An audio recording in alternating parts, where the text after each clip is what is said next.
G'day.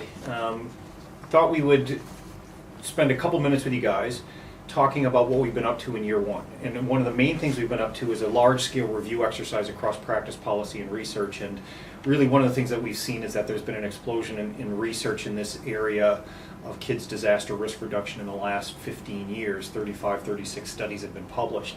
And one of the things that they've shown is that they actually produce a lot of good things for both kids and for households, as reported by children and parents. One of the things we don't know, though, is do they produce long-term outcomes in terms of working when they're most required.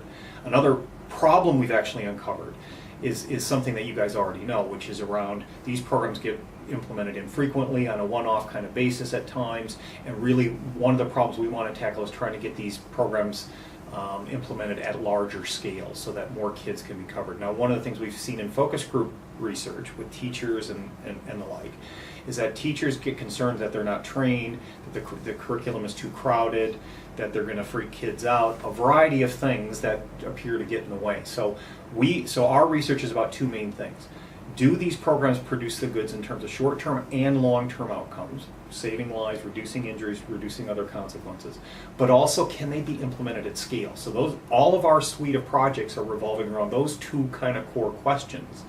And the two kind of arms that I want to focus on right now that link to a capacity building exercise that we can do perhaps after the fire season with you guys is one, evaluating existing programs. So we've talked with a number of you guys about evaluating programs or resources that you have. The other arm is dealing with this problem about implementing at scale in schools. So we've come up with this idea of programs that revolve around school drills, because school drills happen in every school. They're performance-based, they're a performance-based learning kind of exercise, and we think with a limited number of modules, say 3 to 5 modules, that we can crack the crowded curriculum kind of problem and some other things, and perhaps include some teacher training with it.